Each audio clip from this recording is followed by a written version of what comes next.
So in this Elden Ring video, I'm going to share with you 5 incredibly fun and powerful builds that are going to make your journey through Elden Ring and the DLC an absolute piece of cake. Some of these are old builds I've revamped with new talismans from the DLC, and others are brand new builds that I absolutely love. So with that being said, let's go ahead and jump into the very first one. So for our first build, there's no surprise that this is going to be in an overpowered builds video, the Bloodfiends Arm. This is probably top 2 best weapons given to us in the DLC, even after the nerf. We are going to have a ton of blood loss buildup with this weapon. You're going to be harnessing Royal Knight's Resolve as well as Heavy Charged R2 to absolutely decimate every single boss. It's not even a joke. This weapon is so good, and it is still one of the best weapons you're going to use. This build is going to utilize everything you're going to need in order to break stances, put a ton of power and damage into those Heavy Charged R2s, and overall just blitz every single portion of this game. I know I'm late to the party with this weapon, and with it being so amazing at launch of the DLC,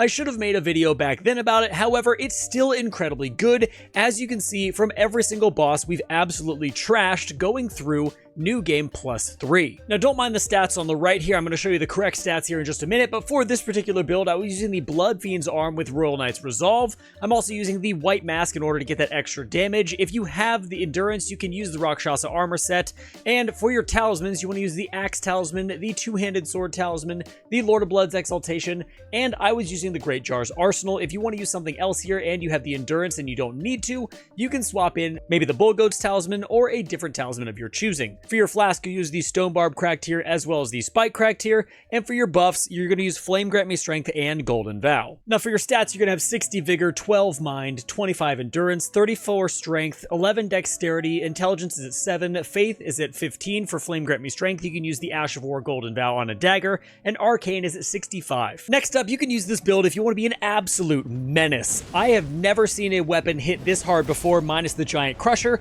and I would have never thought it to be found within a spear. The Messmer Soldier Spear is hands down definitely top 3 weapons in all the Elden Ring DLC. With this build, you are going to be absolutely crushing everybody. The Heavy Charged R2 is a really nice multi-attack. It's also going to take massive chunks of health off of a boss's health bar after you charge it with Royal Knight's Resolve, and it's also going to have that sweet pierce damage that we all love within Elden Ring. With a strength scaling in A, if you put a heavy affinity on it, and some really awesome physical damage, you are going to have a ton of fun just cruising your way through the base game and DLC. Now, although I personally find that Royal Knight's Resolve can be a very boring way to play with just buffing, hitting, and repeat, I can't overlook how absolutely amazing and fatal it is with this build that I'm going to show you in just a minute. I have used it on New Game Plus 3 in the first portion of the DLC, and every single boss has been an absolute breeze. So for this build, we're going to be using the Messmer Soldier Spear with a heavy affinity and Royal Knight's Resolve. You're going to have a dagger with Golden Vow on it for your Ash of War. For your armor set, it's going to be the Rakshasa Armor set, and for your talismans, it'll be the Axe Talisman, the Two-Handed Sword Talisman, the Rotwing Sword Insignia, and the Spear Talisman. We're also using the Thorny Cracked Tear and the Spike Cracked Tear for our flask, and for your buffs, you're going to have Flame Grant Me Strength, and these are the correct stats on the right side of the screen. Next up, I'm going to show you a build that I took into the DLC for the very first time when the DLC launched. It is a very simple strength build using the Great Mace and Crag Blade, but it is incredibly effective. I had no problem going through the DLC the very first time, just staggering bosses and getting crazy critical hits off of them. However, I have now updated this original build to include talismans that are going to be even better for the build than were previous without the DLC. This is going to be a stance break build, so there will be the typical familiar faces you're going to see, like the Axe Talisman and the Spike Cracked Tear, but we are playing around those critical strikes to not only boost our attack power, but do a ton more damage to the bosses. Now, I think the reason I really enjoy this build is it's incredibly straightforward. You pretty much have to press one button the entire time, which is your Heavy Charged R2. You're pretty much only going to be putting stats into Vigor, Endurance, and Strength, so it's very beginner friendly, and overall it's just a very fun and easy time going through the lands between. So for this build, we have the Great Mace with Crag Blade on it. We're also going to be using a dagger with Golden Vow for one of our buffs.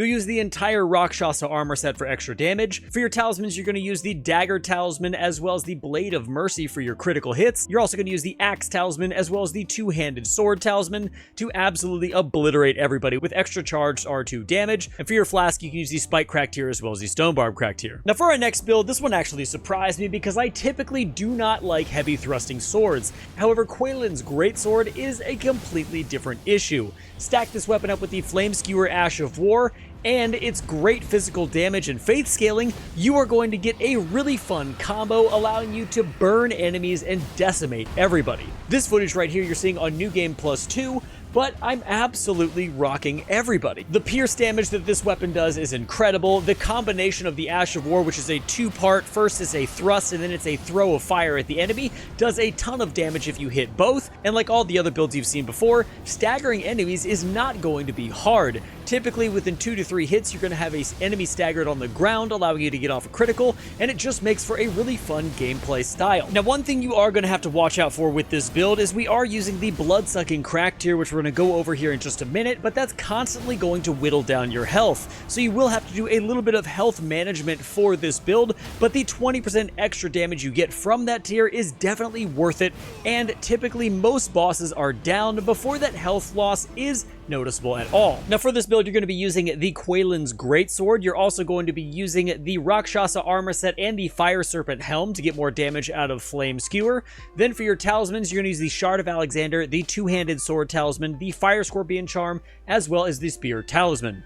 For your flask, you're going to use the Blood-Sucking Cracked Tear as well as the Flame Shrouding Cracked Tear, and for your buffs, you want to use Flame Grant Me Strength and Golden Vow. Now for our very last build, it's definitely become one of my favorites very quickly. I'd never used this weapon before, but on New Game Plus 3, I thought I would try it out, and with this setup, it absolutely crushes. We are going to be using the Sword Lance given to us from Commander Gaius as one of the Remembrance weapons, but we're going to be putting Blood Tax on this weapon. The reason being is when you put Blood Tax on this weapon as well as a Bleed Affinity, you're going to get 161 bleed, which is absolutely ridiculous. This is going to proc bleed in as little as 2 hits, allowing you to proc your White Mask as well as your Lord of Blood's Exaltation to immediately give yourself a 30% attack power boost to then start doing a crap ton more damage. We're also going to be specking around multi-hit talismans as well as getting Blood Tax to hit as hard as possible and boosting our physical damage and damage negation up just to help us out. Once again, this weapon is going to be using pierce damage, and it has a fantastic scaling and strength at B, so you're going to get some really good physical damage out of it as well. I've really enjoyed playing with this particular build, and I think it's going to be really fun playing against the later bosses in the game. Now, when it comes to how the build synergizes and works, we're going to be using the Sword Lance with Blood Tax and a Bleed Affinity. For our armor, we're going to be using the White Mask as well as the Anspach set in order for us to get more damage out of our blood skills. We're also going to be using the Shard of Alexander, the Rotwing Sword Insignia, the Lord of Blood's Exaltation, as well as the Milson's Prosthesis. For your flask, you're going to be using the Thorny Cracked Tear as well as the Blood-Sucking Cracked Tear, and for your buffs, you'll have Flame Grant Me Strength and Golden Vow. And guys, that is going to be it for this particular Elden Ring video. I had a ton of fun making it, and these builds were super fun to play, so let me know some builds that you're currently using down in the comments below. Also, let me know if you guys want me to continue making Elden Ring content, or if you want me to switch to a different game. What game do you want to see on this channel? I'm currently dabbling in Black Myth Wukong, and that's been incredibly fun, but I want to know what you guys are doing. So, with that being said, make sure to subscribe on your way out and hit the bell notification, and until next time, guys, stay safe, enjoy the game, and I'll see you in the next one.